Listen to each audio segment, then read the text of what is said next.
class. Today our topic is quantum numbers, which is very important topic for paper point of view. Quantum numbers क्या है हमारे पास? Quantum numbers may be defined as a set of 4 numbers with the help of which we can get the complete information about the electron. Complete information about electron. What kind of information?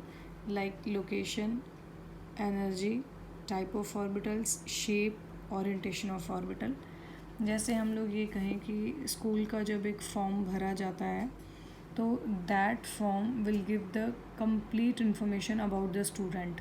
वो student के बारे में सारी information देगा, उसका address, father name, mother name, in which class he or she has to take the admission and all. Like that quantum number भी electron की complete information देता है कि इसकी स्पिन क्या है, ओरिएंटेशन क्या है, शेप क्या है, एनर्जी क्या है. It is further classified into 4 types. First is principal quantum number. First आपके पास क्या है? Principal quantum number. स्पेलिंग का थोड़ा सा ध्यान में रखना. PL प्रिंसिपल, ये स्कूल वाला प्रिंसिपल भी होता है और यहाँ पर प्रिंसिपल PL, और एक प्रिंसिपल होता है PLE जिसमें हम लोग बोलते हैं सिद्धांत. तो इसमें जो प्रिंसिपल की स्पेलिंग है CIPAL. This is the principal quantum number. Principal quantum number it is denoted by small n. Capital N मत लिख देना, स्मॉल n, क्योंकि हर एक छोटी छोटी चीज़ का बहुत फ़र्क पड़ता है इसमें. Small n. अब ये बताता क्या है? It tells about the energy level और the shells to which the electron belong, कि ये किस एनर्जी लेवल को बिलोंग करता है उसे इंडिकेट करता है. लाइक अगर हम बोलते हैं कि इलेक्ट्रॉन जो है first energy level, like this is the nucleus, this is the first energy level, second energy level, third energy level, fourth, fifth. ये जो एनर्जी लेवल्स है ये कौन बताता है हमें? Principal quantum number which is denoted by n. और हमने इसको ये भी बोला था कि जो प्रिंसिपल क्वांटम नंबर है ये this is the first, N1, N2, N3, N4, N5 ऐसे भी लिख सकते हैं, या फिर K, L, M, N, O, P and all ऐसे भी लिख सकते हैं. It is up to you.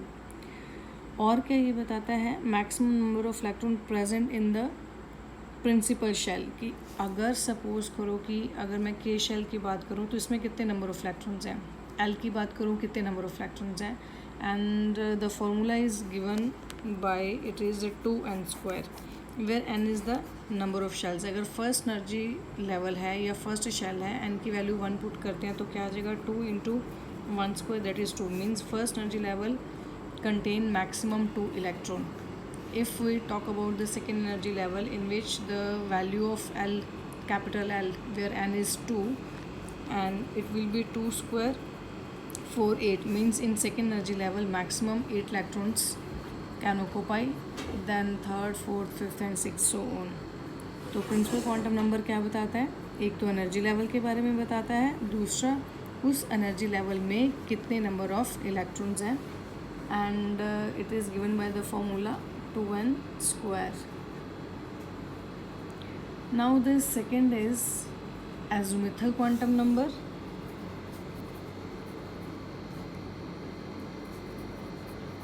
Azimuthal quantum number या फिर angular momentum quantum number या फिर subsidiary quantum number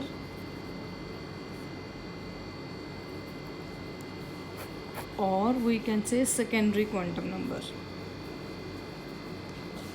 इसमें से हम इसको कोई भी नाम दे सकते हैं. And it is denoted by small l. अब ये जो एज़िमुथल क्वांटम नंबर है, angular momentum, subsidiary, secondary quantum number small l के साथ इंडिकेट करते हैं. ये हमें क्या बताता है? फर्स्ट ये बताता है number of sub shells present in main shell. First क्या बताता है? Number of sub shells. जैसे मैं ये कहूँ कि ये आपके पास फर्स्ट शेल था, इसके अंदर कितने सब शेल है, that is indicated by L. Second main energy level है या main shell. Main energy level बोलो या मेन शेल बोलो, one and the same thing. इसमें कितने सब शेल्स होंगे, that is indicated by L, that is azimuthal quantum number. एक तो ये बताएगा, दूसरा ये क्या बताता है, एंगुलर मोमेंटम ऑफ इलेक्ट्रॉन। क्या बताएगा, एंगुलर मोमेंटम ऑफ इलेक्ट्रॉन, कि उसका एंगुलर मोमेंटम कितना है, उसकी वैल्यू या इसका फॉर्मूला क्या बनेगा आपके पास एंगुलर मोमेंटम का, L into L plus one, L into L plus one under root H upon 2 pi. This is the angular momentum of electron. Angular momentum of electron के बारे में बताता है एज़ोमिथल। मेन तो ये बताता है नंबर ऑफ सब शेल्स, ये आपको ध्यान में होना चाहिए। ये तो जस्ट एक फार्मूला है एंगुलर मोमेंटम का, जिसमें L into L plus one under root H upon 2 pi. तो सब शेल्स कैसे कैलकुलेट करते हैं, now its value varies from, L की वैल्यू वेरी करेगी from 0 to n-1। Mind it, इस बात का खास ध्यान रखना। अगर आपके पास n की वैल्यू 1 है तो उसमें l की वैल्यू कितनी होएगी, 1। l की वैल्यू कितनी होगी, 1। अगर n की वैल्यू 2 है तो उसमें l की कितनी वैल्यूज़ होंगी, 2। अगर n की वैल्यू 3 है तो उसमें l की वैल्यूज़ कितनी होंगी, 3। Now excuse me, L2 represent कर रहा है आपके पास सब शेल्स इंडिकेट कर रहा है। इसमें जब n की वैल्यू 1 है तो इसमें n की वैल्यू 1 पुट की तो कितनी आ गई, वैल्यू 0। n की वैल्यू 2 है, यहाँ पे 2 वैल्यू पुट की तो हमारे पास क्या आ गया, 0 to 1 मीन्स 0 और 1। n की वैल्यू 3 है तो यहाँ पे n की वैल्यू जब 3 पुट की तो कितनी आ गई, 0 to 2, जिसका मतलब क्या हो गया, 0 1 2।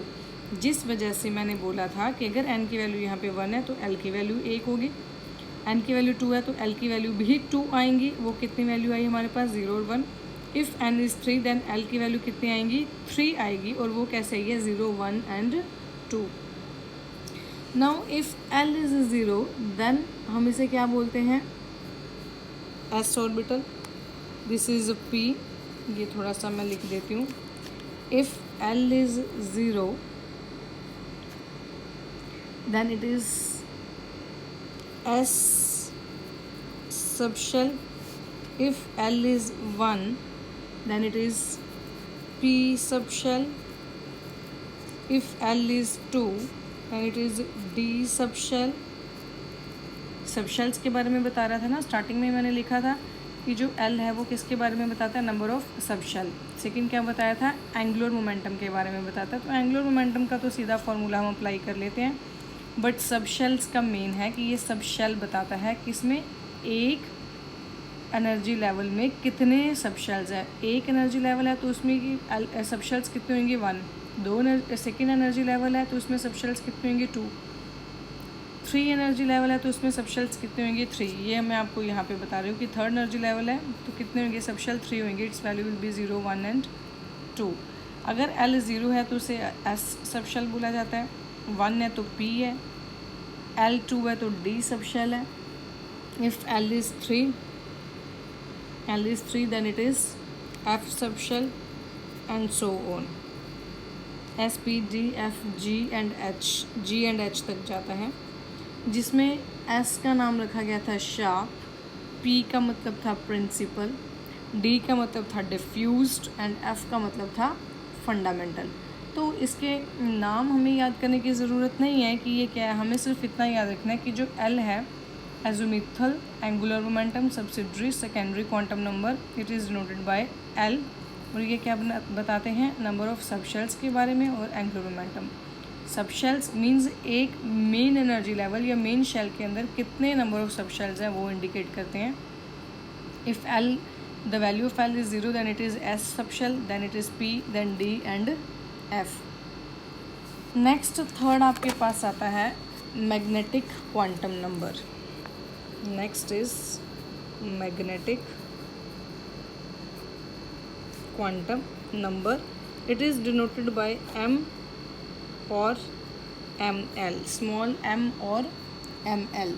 अब ये मैग्नेटिक क्वांटम नंबर क्या इंडिकेट करता है, magnetic quantum number determines the number of preferred orientation of electron present in the subshell, की एक सबशेल में इसकी कितनी ओरिएंटेशन है, किसकी, इलेक्ट्रॉन की, वो इंडिकेट करता है। एंड और क्या इंडिकेट करेगा, नंबर ऑफ ऑर्बिटल्स। दो चीज़ें बताता है ये।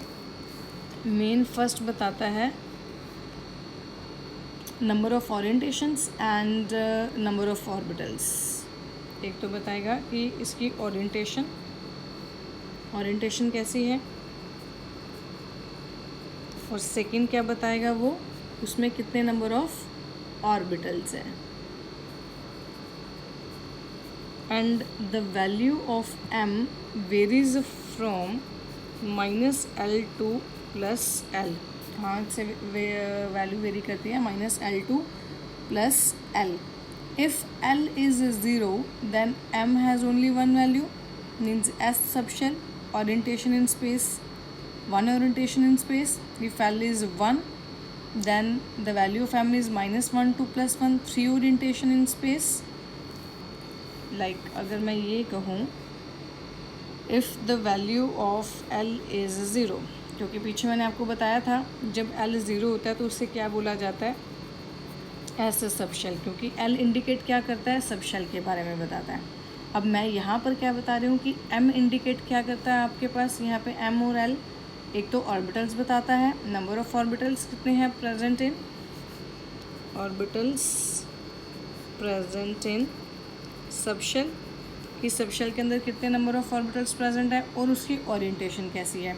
अगर L 0 है जिसे हमने S सबशेल बोला था, तो वो कह रहा है M की वैल्यू भी कितनी होगी, 0। कैसे, L अगर 0 है, यहाँ पे 0 पुट करो, यहाँ पे 0 पुट करो, तो M की वैल्यू कितनी है, ये आपके पास 0। इट मीन्स इसकी एक ओरिएंटेशन पॉसिबल है, only one orientation is possible, only one orientation is possible, एक ही ओरिएंटेशन पॉसिबल है।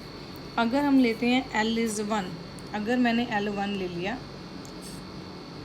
तो M की वैल्यू मेरे पास कितनी आएगी बताओ, यहाँ पे 1 पुट किया तो कितने आएगी, -1 2 +1, मीन्स टू से -1 0 एंड +1, 3 वैल्यूज़ आई। 3 वैल्यूज़ का मतलब क्या हुआ, 3 orientation in space, 3 orientation in space. L1 को क्या बोला था हमने, P सबशेल बोला था, L1 को P सबशेल बोला था, पीछे मैंने आपको बताया था। अब 3 ओरिएंटेशन इन स्पेस है, इट मीन्स क्या मतलब हुआ, it is having the 3 orbitals. कैसे हुए P के 3 ऑर्बिटल, एक हो गया Px, एक हो गया Py, और एक क्या हुआ आपके पास Pz। अगर मैं इसकी शेप भी बताऊँ आप लोगों को तो कैसे आएगी आपके पास, this is x axis and this is y axis. x की बात करें तो x एक्सिस के ऊपर इसकी ये शेप बन जाएगी। अगर मैं Py की बात करूँ, this is x and this is y and this is the shape of Py। Similarly Pz, this is the x, this is y, यहाँ पे z होगी तो this is the Pz orbital, आप लिख सकते हैं इसको ऐसे, दिस इज़ z एक्सिस। तो इट मीन्स जो मैग्नेटिक क्वांटम नंबर मैं आपको बता रही थी कि एक तो ओरिएंटेशन बताता है, यहाँ से हमें पता लगा कि इसकी 3 ओरिएंटेशन है। दूसरा वो ऑर्बिटल्स बता रहा था। जब हमने P सबशेल देखा तो P सबशेल के अंदर कितने ऑर्बिटल हुए हमारे पास, 3। Note this point very carefully, 3 orbitals are there. जब ऊपर मैंने बात की थी L की वैल्यू 0 है, S सबशेल में कितने ऑर्बिटल होंगे, only 1, because it is having only 1 value 0, तो 1 ऑर्बिटल। P में कितने ऑर्बिटल हुए, 3। Now next if we take L, the value of L is 2, तो M की वैल्यू कितनी आ जाएगी हमारे पास, सब्स्टिट्यूट इन दिस फॉर्मूले, 2 -2 2 +2, तो कितना आ गया, -2 2 +2, it means the value is -2 -1 0 +1 and +2, 1 2 3 4 5, it means 5 क्या होगा, ये हमारे पास डिफरेंट ओरिएंटेशंस क्या होंगी, 5 डिफरेंट ओरिएंटेशन। SP, और ये कौन सा था हमारे पास, D सबशेल था, और इसमें ऑर्बिटल्स कितने होंगे, 5, क्योंकि 5 वैल्यूज़ हैं, 5 ऑर्बिटल्स, और ओरिएंटेशन कितनी है इसकी, दीज आर द ओरिएंटेशंस। अगर इसको मैं अरेंज करके लिखूं तो ये कैसे हो सकता है, DXY डी एक्स वाई में m की वैल्यू हमेशा -2 होएगी. D Y Z, the value of m is -1 dy z, and next is dxz, the value of m is +1. Next is dx square,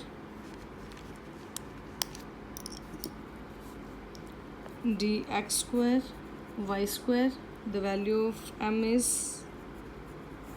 +2, and dz square, the value of m is 0. Note this point very carefully. वैसे तो ये सारी values m की है, क्योंकि m की value vary करती है -2 to +2. अब मैंने आपको बताया कि ये -2, -1, 0, +1, +2 5 ओरिएंटेशंस आर पॉसिबल. तो 5 ओरिएंटेशन किस तरह से पॉसिबल है? Like this: D X Y, D Y Z, D X Z, D X square Y square and D Z square. और हर किसी में m की वैल्यू डिफरेंट होगी. एक्स वाई में हमेशा इसकी वैल्यू कितनी आती है? -2. वाई जेड में कितनी आएगी? -1. एक्स जेड में कितनी रहेगी? +1. तो ये याद रखनी है. ये MCQs में क्वेश्चन पूछ लिया जाता है. वैसे पेपर के लिए तो इतना सफिशेंट है कि 5 ऑर्बिटल्स हैं डी में और इसकी ओरिएंटेशन ये है. बट ये भी पेपर में कई बार पूछ लेते हैं, तो आपको m की वैल्यू याद रखनी है. इसमें कोई भी आप अपनी तरफ से चेंज नहीं कर सकते. If I talk about their shapes, अगर मैं इनकी शेप्स की बात करूँ, D X Y, this is x and this is y. तो this is the shape of dxy. dyz, this is y axis and this is z axis. This is the shape of dyz. Next is dxy and yz, dyz. This is y and this is z and this is the shape of yz. Almost सारी मैंने same बनाई है, सिर्फ axis change किए हैं, nothing else. Another shape थी आपके पास D X square Y square. इसकी कैसे बनेगी shape? This is X axis, this is Y axis, this is the shape of D X square y square. And last is a dz square. It's a dumbbell shape, or you can say it's a baby soother shape. It's x axis, it's a z. क्या बोलेंगे? Dumbbell shape और baby soother shape बोला जाता है इसे, baby soother shape. ये साथ के साथ मैंने टॉपिक कवर कर दिया आपका शेप्स का भी, कि अगर नेक्स्ट टॉपिक था वैसे तो कि अलग अलग शेप बना के आपको बताती, मैंने इसमें साथ साथ ही एक्सप्लेन कर दिया. ऊपर रह गया हमारा एल. जब 0 लिया था, एस सबशेल बोला था, तो उसमें हमने बोला एक ही ओरिएंटेशन है इसकी और एक ही ऑर्बिटल है. तो उसमें जो एस ऑर्बिटल है एक है, तो उसकी जो शेप है एस ऑर्बिटल की, it is spherical in shape, like this. It's spherical shape. S, P की already explained, Px, Py, Pz, and then dxy, dyz, dxz, and then dx square, y square, and dz square. This is all about the magnetic quantum number. And the last is a spin quantum number. Last is spin quantum number. It is denoted by S or ms. Now spin quantum number हमें क्या बताता है? वो कहता है कि electron in an atom not only moves around the nucleus but also spin about its own axis. हम ये बोलते हैं कि this is the nucleus and electrons keep on revolving around it. यही बोलते आ रहे हैं ना शुरू से. वो कह रहा है कि इलेक्ट्रॉन रिवॉल्व तो करते हैं न्यूक्लियस के अराउंड, बट स्टिल इसकी अपनी भी एक एक्सिस है जिसके अराउंड ये रिवॉल्व कर रहा है. अगर मैं ये बोलूँ, ये न्यूक्लियस था जो यहाँ पर इलेक्ट्रॉन रिवॉल्व कर रहे थे, इन इलेक्ट्रॉन की अपनी ही एक एक्सिस होगी. जैसे इलेक्ट्रॉन है, इनकी अपनी ही एक एक्सिस होगी कि ये किस तरह से रोटेट करेंगे, whether it may be in a clockwise और in a anti clockwise, in which direction they move, that will given by the spin quantum number. अब ये दो डायरेक्शन में ही मूव कर सकते हैं, या क्लॉकवाइज या फिर anti clockwise, and it can be represented as like this is clockwise and this is anti clockwise. या तो एरो के साथ इंडिकेट कर दो, या फिर आप ये बता दो हाफ स्पिन और माइनस स्पिन। क्लॉकवाइज डायरेक्शन है ये आपकी प्लस वाली, this is the clockwise. Like watch नहीं वो होती है आपकी मूव करती क्लॉकवाइज या फिर एंटी क्लॉकवाइज, बस ये रोटेशन है इसकी दो। स्पिन क्वांटम नंबर जो है वो अपनी स्पिन बताता है कि वो किस तरह से रोटेट करता है, क्लॉकवाइज या फिर एंटी क्लॉकवाइज। और it also helps to determine the angular momentum. वैसे ही सेम है इसका, अगर हम स्पिन एंगुलर मोमेंटम निकालते हैं जैसे हमने पीछे निकाला था, this is a spin angular momentum, formula is s into s plus 1 under root h upon 2 pi. Same है जैसे पीछे था हमारे पास। अब इसमें s इंडिकेट करेगा स्पिन कि वो प्लस हाफ है या फिर माइनस हाफ है, तो उससे हमारे पास एंगुलर मोमेंटम निकल जाता है और कुछ भी नहीं है। This is all about the quantum number, very important topic. Read it 2, 3, 4, 5 times, क्योंकि अगर ये चीज़ें आपको क्लियर होंगी तो नेक्स्ट टॉपिक हमारे पास प्रिंसिपल्स हैं और इलेक्ट्रॉनिक कॉन्फ़िगरेशन, और पूरी केमिस्ट्री इन्हीं टॉपिक्स के ऊपर बेस्ड है। अगर इसमें थोड़ा सा भी कोई कॉन्सेप्ट वीक रह गया तो आप आगे केमिस्ट्री नहीं कर पाएंगे। Minded class.